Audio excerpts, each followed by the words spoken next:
Hi, Joe. Thank you so much for joining me. We're going to talk about energy. Well, first, let me introduce you. Okay. So, you're Joe Beeling, and you're an IFS Level 3 certified practitioner based in Austin, Texas, USA. Okay. And my curiosity to talk with you is about um, energy, because this is a word that gets bandied around a lot. And I'm kind of hoping that you've got a take on it, which could allow us together to, I don't know, make a bit more sense of it, give it a little bit more body, if that makes any sense. Okay. So Hmm. what do you think of Hmm. energy? Yeah. That's just a real Okay. I, vague question. So sure. Yeah. I love that you kind of intuitively said body because for me, the word energy kind of means nothing. I'm more interested in what a person is actually experiencing, a felt sense in their body, around their body, with them in some way. And, a lot of these meditation mindfulness practices often have us focus on our breath, air moving in and out of our bodies. Locke Kelly is amazing at this, right? Focusing our attention on the air and then acting as if we are riding the breath into our bodies and out of our bodies. And this idea that we can start to pay attention of what it actually feels like. What's a felt sense of me noticing air in and out of my body? So, energy, I could say it's as if there's a spaciousness in my chest when I feel the air go into my lungs. So, is that an energy of spaciousness? When I'm doing Tai Chi and, the teacher has me do something with my hand, where we rub them together and then we feel this kind of heat, this felt sense of heat that I can actually tangibly feel. Is that energy? I don't know, but it's a felt sense of maybe heat, pressure.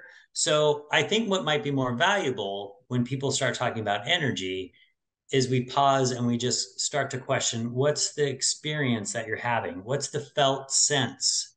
If you weren't calling it energy, what would you call it? So I think energy can come in many different forms, and it might be more valuable to focus on what are you actually experiencing? How would you describe it? What are you noticing? Something like that.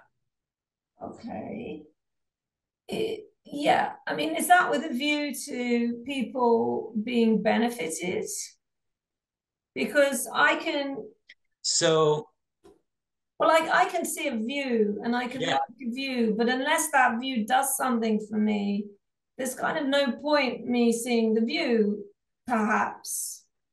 Same with energy. I mean, I can feel some stuff in absolutely. my hands. Yeah. What's the If point? if I'm a practitioner that truly believes that we all have energy in our hands and we can move it around, and that's not your experience, I agree. There is 0 point in me trying to talk to you about this energy thing that I'm experiencing if it's not a shared experience. So when people start talking about energy, I think it might be of more value for to find out, what is your client perceive, think, experience around this word energy? What does that mean to them? And if I were to ask you, Helen, what's your experience, or how would you hold this idea of energy? What's your awareness of it or definition of it? Like, how does it sit with you? Well, I mean, this is a bit off the hoof, but there's nothing like sort of seeing something in action. Let me just ask myself, do I feel any energy around me or and so on? Hmm. Well, there's all this kind of normal stuff that I'm used to, which is I'm sitting on a chair and I'm in front of a computer and we're interacting. And there's the sort of normal emotions or oh, now I'm starting to use the word energy. The energy of kind of this kind of Zoom interaction. There's something energetic about that. Okay, we've never met before, so there's an energy of the new. But is any of it benefiting me? That's not really the right question. So, is there a kind of energy from your perspective as someone who's into wellness, into health and healing, that, and in particular, it's particularly interesting if it comes out of an IFS background, IFS understanding, where you're dealing with energy in a really specific way to do with what people come to you for, which is kind of resolution of trauma or moving forward in a more healthy way. How does energy manifest as health or healing power? Because if I just sit here and I think about my energy and my energies, I just come up with a bit of, I'm a little bit tired and I'm on a chair. So two things. One thing, yeah, I agree with you. It's less useful, or maybe doesn't get us anywhere, for me to ask you an open-ended question and just leave it at that. What do you experience? What is your sense of energy? But of the things you listed, I might ask you, are any of those drawing your attention? Do any of these experiences, these felt sense, things you're calling energy, do any of them feel important to you, or do you want to focus on them? Are you curious about them? Well, so this IFS process that we do, I think, can start from, go ahead. Well, no, it's the curiosity side of things.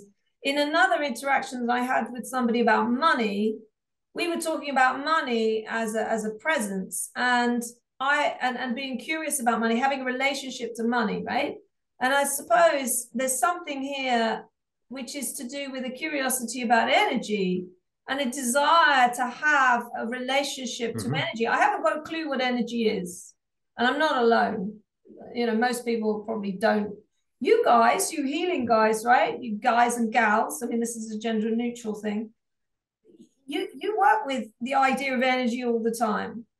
Maybe I'm sorry, can you ask that again? It broke up a little bit. Oh, I'm sorry. You work with the idea of energy all the time, I imagine. You either manipulate it, or you notice it, or you inquire about it. This is part of your practice. It's part of your profession. Whereas most people on the outside of that profession, they haven't reflected on the meaning of energy very much. And they don't probably know very much about it on the whole, most people, right? They've heard the word a lot, particularly when they get their electricity bill. So we are the amateurs, we are the ignorant, and but I'm very curious to have some understanding, if you know anything about how I can have a relationship to energy, whatever the hell it is. Yeah. And my suggestion is to maybe soften the label of energy, in that energy can be many expressions of things. I mean, when you talk about your feelings, when you talk about having pain in your body, when you talk about feeling the weight of your body in the chair. I just, went for a run earlier today. I felt a lot of heat in my body. So is that all energy? Some would argue yes. Do I call all of that energy? It doesn't matter. What matters is any of that experience that you're having feel important to you? Are you interested in navigating or understanding that more? And so as you're asking me how to have an understanding of energy, I would point the person back to, what are you actually experiencing? What are you feeling in your body? What are you noticing in and around you? So I'm more interested in what the felt sense is that you're experiencing. Whether I call that energy or not is a little less important, but I would frame all of those experiences as some form of energy. That is helpful because it focuses one's attention on the idea of energy being present. But then the next question would be, what's the point? What does energy do for anyone? working with energy within the context of IFS really only becomes important or significant when there's some process happening that involves a form of energy.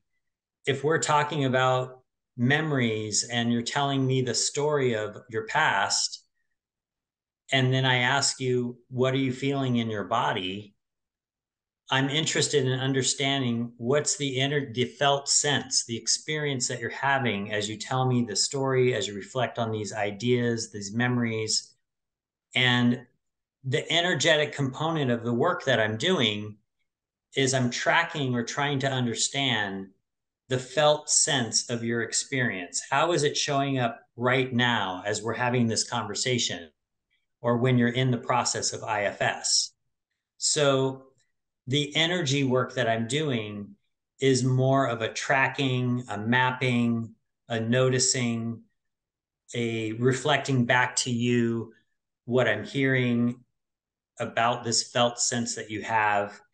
And so the other piece of energy that I think comes to play in IFS oftentimes at different points in time in the model, um, the unburdening process for sure, there can be a felt sense as if you are sending beliefs or negative energy or the weight of the impact of a trauma. You're sending something out of your body. There can be a real felt sense that you're releasing something, and that could be seen as energy work.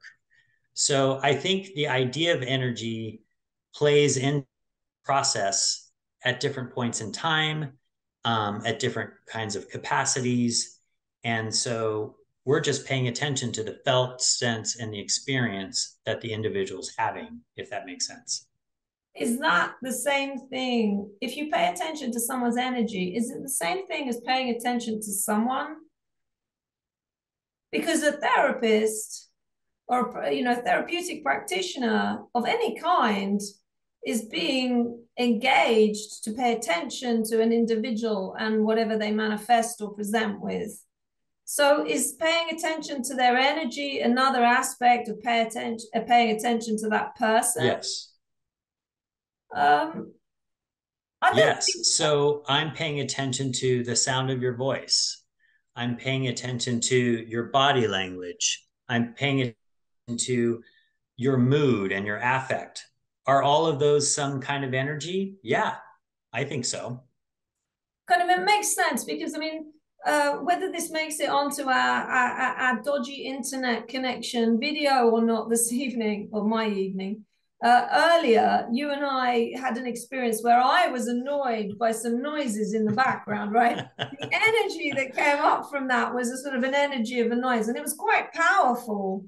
The desire to stop the Yeah. noise and the energy that came with that to make sure that that stopped. Yeah. Um, I can see that as energy, and anybody who's ever been angry or sad or very Yeah. energetic that they want to get things done and stuff, they could, but these things that don't they happen to us? I mean, you guys and gals are supposed to be manipulating these energies for us, or are we going to manipulate our own energies? And how do we learn to do that? Small questions. Okay. Yeah. So I would say my role is more of a mirror. As you share something with me about your experience, I'm trying to help you see it, help you, the one noticing, be in contact, in relationship to, be the one noticing what you're sharing. So I'm creating a space and an intention to build a relationship between you, the one who's noticing things, and the felt sense of these experiences, a memory, something in your body, Oh, um, a story that has a belief or a rule that you live by. I'm helping you come into relationship to those things. Yeah. And so the way I could be seen as manipulating energy might be more that I'm creating a space and a container in the hopes that you will come into relationship to what you're expressing. I'm hoping that made some sense. Well, it does, but I guess let's imagine somebody with a really extreme trauma experience who comes to a therapeutic setting to hopefully heal that trauma and, in IFS terms, unburden or release the energy of it. Okay. You mention yourself as a kind of a mirror, and I can get that Yes. concept that you are mirroring what's happening so that people can name Yes. it Mm-hmm. and maybe get a witnessing of it rather than being blended with it. But then at the same time, if there is this thing called energy that Yep. manifests in a traumatic release, Yep.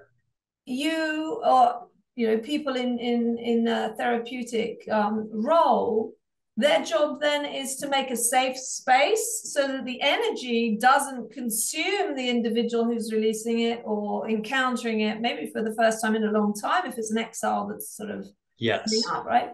So there's something about energy which is requiring safety. Is that right? Yeah. So, yes. So, in an unburdening process, you're right. There's a shift in my role, which is to help create a safe container. But the safety comes from client having a relationship with the felt sense, the exile, the part, the experience. There's still a conscious, present awareness online. So the client doesn't become the child in pain and agony. The client is in a presence and witnessing and noticing. I see the child, she's crying, I'm with her, imagining she's sending this energy, to some element.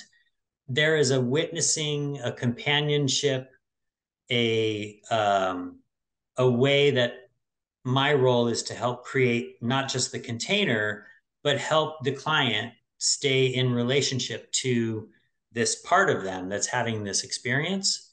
So, um, how the energy and experience of unburdening feels safe is this kind of like um, availability of the client to kind of witness themselves or witness a part of themselves, um, and and being in support of them.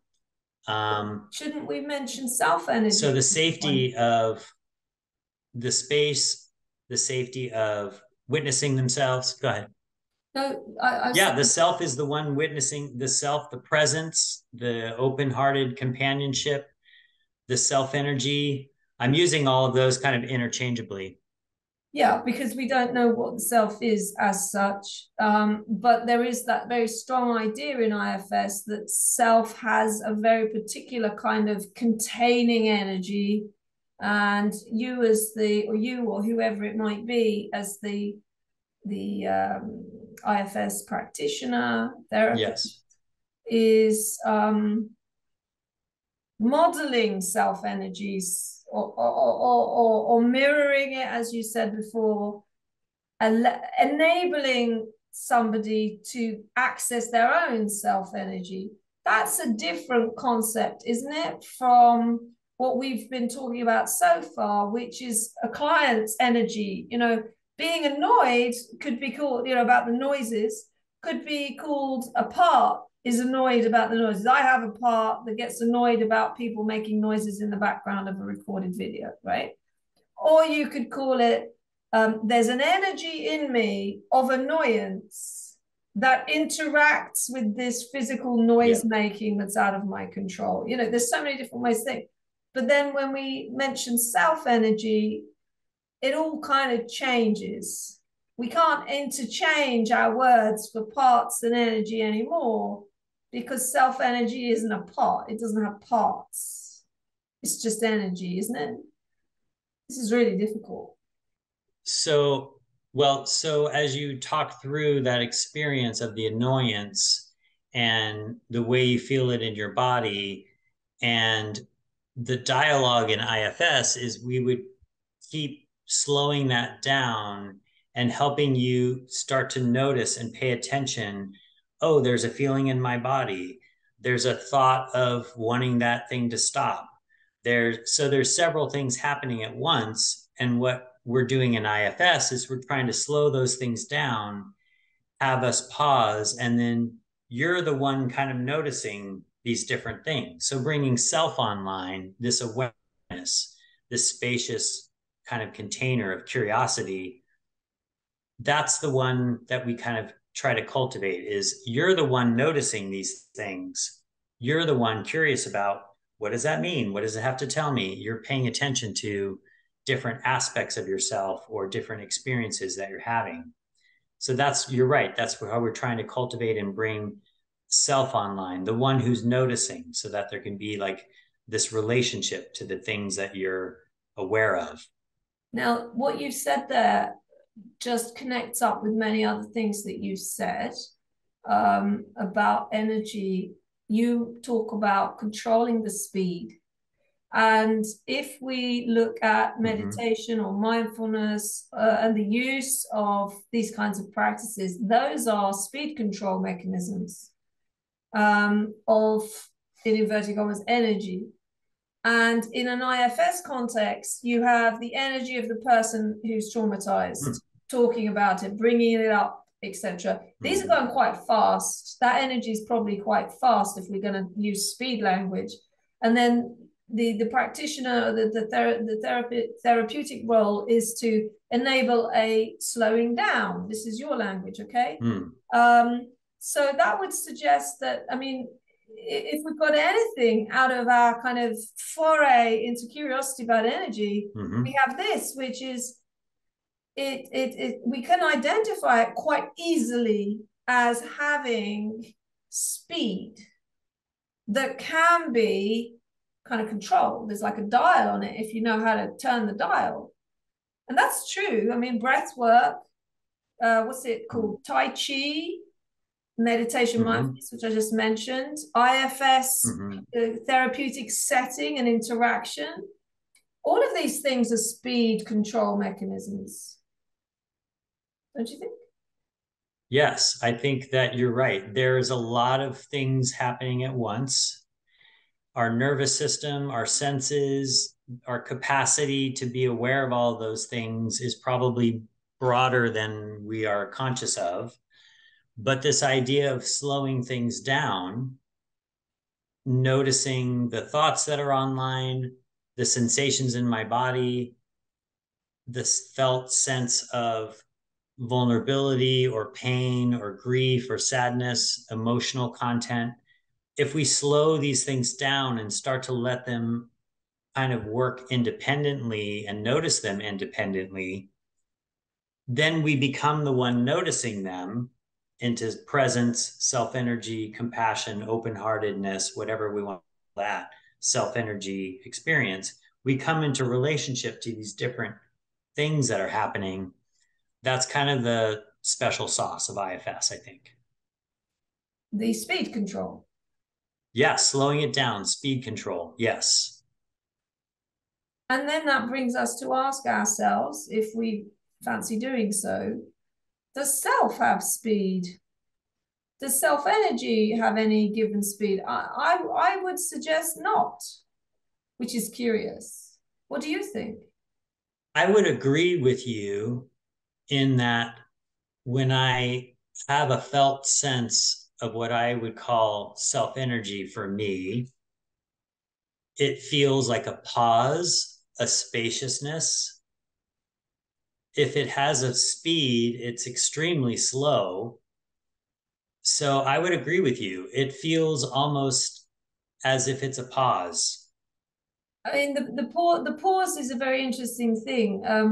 You don't know this because I never told you, but in a previous life, I researched very specifically and quite extensively silence, and I became particularly interested in the pause. This was in the context of education, because there was a school that I came across where they deliberately used the pause in lessons to, and if I reflect on it and we use the language of energy, the energy of a classroom with all those children in, and it can get quite hectic. And so the teacher would say, you know, maybe ring a bell or something and say, okay, ding, ding, ding. And all the children knew, because it was the ethos of the school, but what that meant was they were all going to pause. They didn't meditate. They didn't have a minute's silence. They just paused for, say, 5 seconds. I really don't know how long. But she told me that this pause in the midst of the busyness of the classroom caused the most tremendous well-being for not just the education to hand, but the children and the interactions and so on. And she only did it when she felt that the energy was too hectic. It was a useful tool. She said she couldn't do without it. So perhaps it was ding, ding, ding, self-energy manifests, because everybody cooperates and knows that there's something they can invite in, and perhaps that was a sort of self-energy.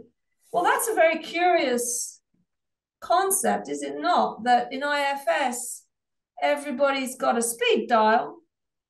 Yeah.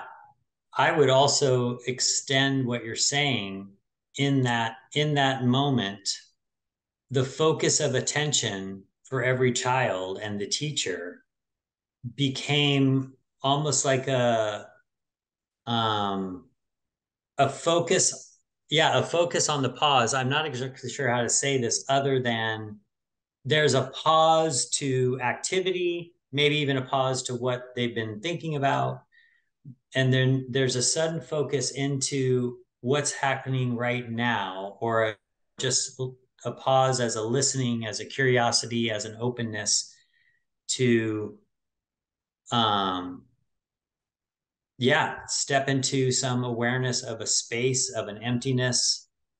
I'm interested in what is it that they actually became aware of when they paused, right? Well, I think you like just what is it? mentioned it. What is this felt sense of a sudden, I'm aware of I'm aware of this moment or something, right? Well, I would suggest that they became aware of nothing.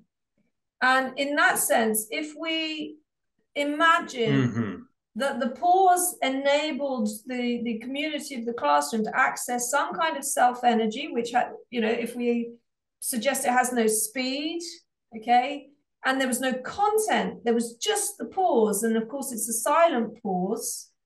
Well, what is in this silent pause with no speed as such? Nothing. And so that leads us to another curiosity, which is, does that mean that the self is nothing and that's good? So the beauty of this experience of a pause, to me, feels as though it's an emptiness and a nothingness that provides access to a potential of something new. So, for example, if I pause and just take notice of what's here, there's some potential of me coming into connection to something I wasn't aware of before. And so, yeah, a pause, the emptiness, can be almost like a gateway into something new. So maybe the emptiness is a birthplace of potential.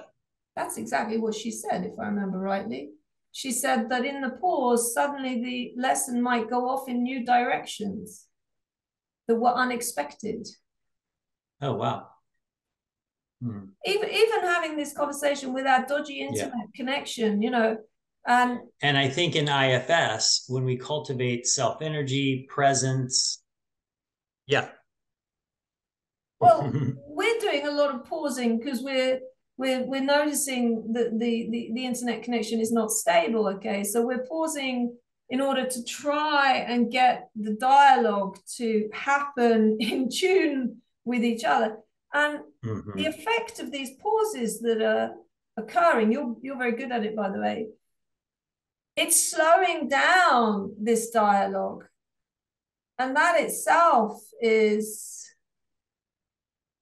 fruitful, because We didn't expect this to be what we are getting right now, did we? Did you expect this conversation to happen this way? It is. Sure. Absolutely not. And the beauty of it is I'm actually feeling a lot of heat in my body. Maybe that's energy. I don't know what you want to call it, but sitting in this pause of potential, I think is a very powerful thing.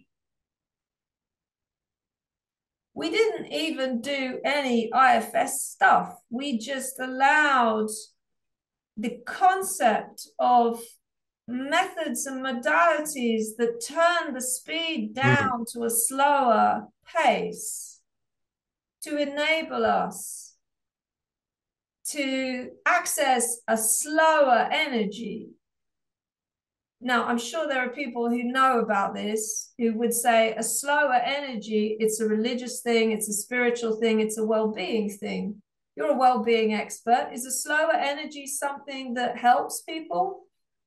So someone might call what we're doing mindfulness.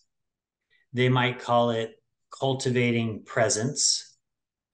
They might call it pausing and noticing and creating space. We might call it cultivating self energy.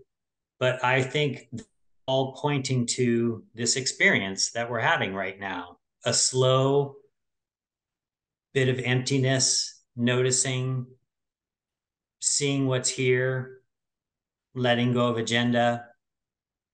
Yeah, I think it talks about all of those things at once. I don't know very much about it, but I do know that it does feel good. Because we've never met before. So to link it to IFS, if we cultivate the pause. Oh, go ahead. Well, it's just to do with connection, which, as we know, is this self-energy thing. I feel able to connect to you in our slowness. Yes. And I think that in IFS, when we cultivate this presence, slow, pause, self energy place, and we become aware of whatever's activated, whatever stories have been online, whatever parts of us, dimensions of us that want our attention, the me that is in the pause, I'm the one listening, I'm the one noticing, I'm the one paying attention, and slowing all those things down and doing some kind of process where I come into relationship to those different aspects of me or parts of me is kind of the fundamental process of IFS. So the pause, the slowing down, the noticing, we didn't technically do an IFS process, but you could say that we cultivated presence and self energy just by slowing things down. Well, it was really easy and it was free of charge. Hey, these are good things. It was. That's awesome. That's true. Yes. Thank you so much, Helen. I really appreciate the time together today. Me too. Thank you.